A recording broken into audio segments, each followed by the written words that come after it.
Hi everybody, Q&A day today. So we've been promising for a little while now that we're going to do a Q&A session, so we've put everybody's questions together. We're going to work through the list. Hopefully we'll answer some of your questions that you put in there as well. So we're just going to make a start and get straight into them. So the first question that's come in is talking about the round sticker on the back of a California. So this is a round date sticker.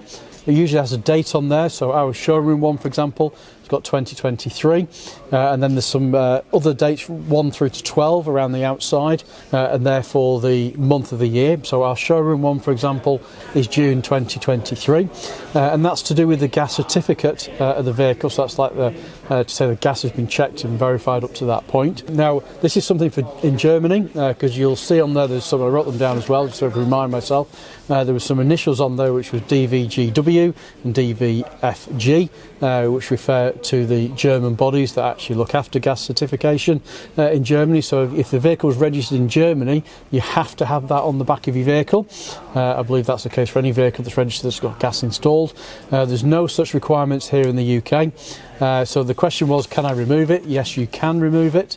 But most Californians do have them on, and you tend to find that they stay on for most of their life. But yes, you can remove it. I know some customers have removed it and then stuck it on the inside of their cabinet, so they've got it for future references there as well. So I said it's not something for the UK market particularly, but I know that the factory sticks them on everything, and it's basically saying that the gas that's in the vehicle, the pipes, etc. on there have been checked, they've been verified, and they are all okay, and that runs until the date of which is actually on the sticker on the back that's on there. Obviously, as I said, there's no requirement for that check to be done here in the UK. You don't have to have it on the vehicle anywhere.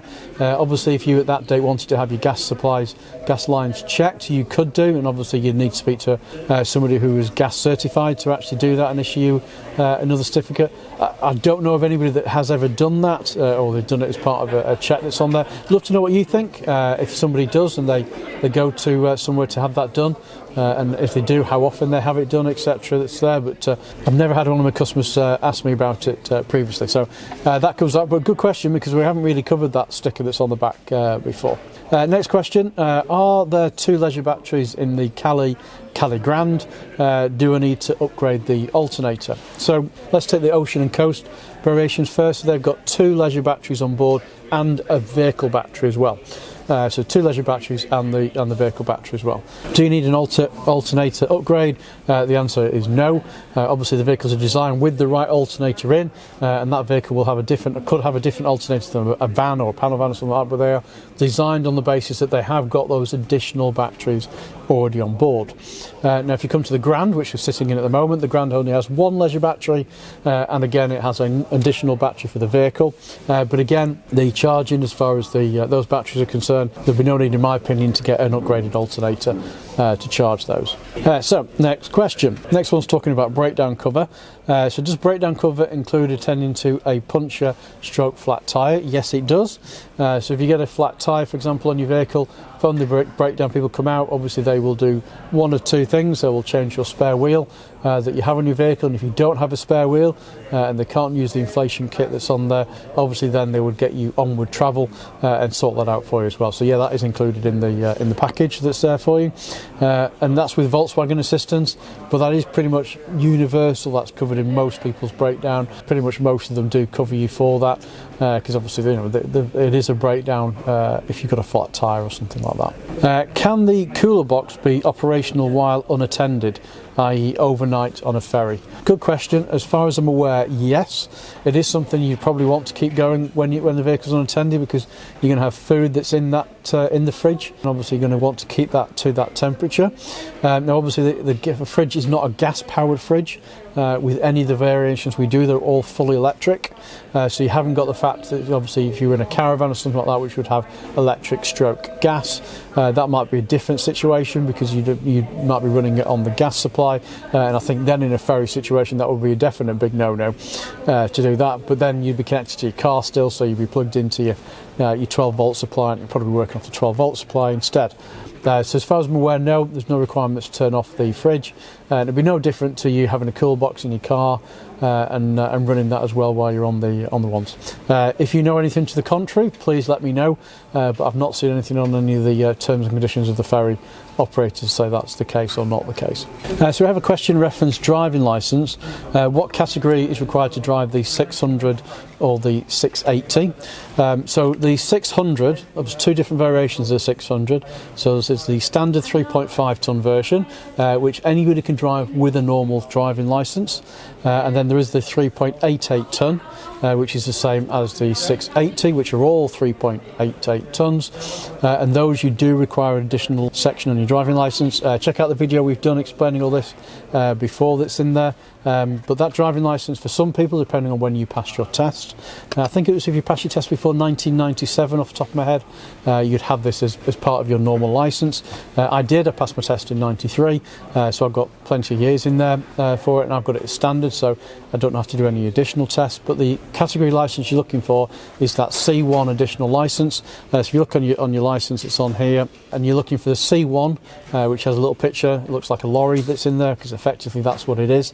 So that allows you to drive up to 7.5 tonnes vehicle wise. So I've moved house a couple of years ago, and I hired a 7.5 tonne wagon to go and move house. Won't be doing that again, but needed must at the time.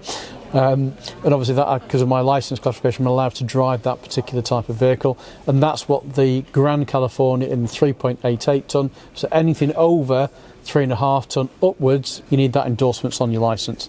Now if you haven't got that endorsement, so as I said, we have done a video on this as well, you can take the test. It is something you can go and do. You can go and train for it and then take a test, and then you've got it on your licence. Once it's on your licence, it's on your licence for all time.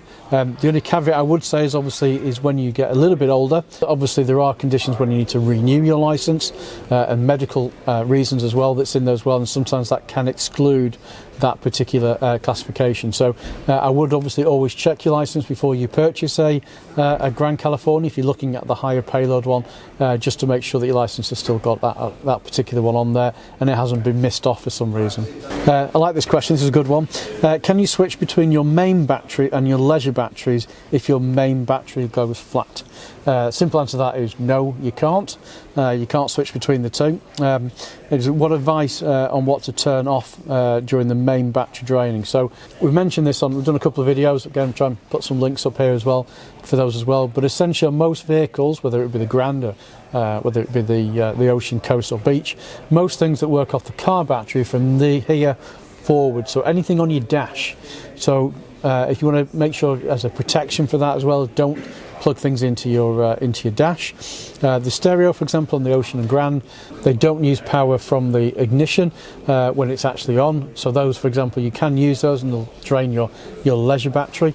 A recent upgrade that was done to the Ocean and Coast models within the T6.1 range was that the stereo would actually use power from the leisure batteries when the vehicle was turned off, thus so not actually draining the battery. To be honest, not tested that. That was what was relayed to us. It's in there, but I'm sure that is the case as well. So basically, if you want to preserve your battery as far as your engine battery is concerned, the key things that are there for it to do is not to plug anything in any of the power sockets or USB sockets on the dash. Is a big one that's on there, and then obviously that will then keep that battery charged up that's on there, and you'll be using your leisure batteries. And your leisure batteries, you can completely deplete those if you wanted to, because your main battery would still start, and obviously you better drive off. We're about halfway through, so we're going to make this into 2 videos rather than me just waffling on and on and on.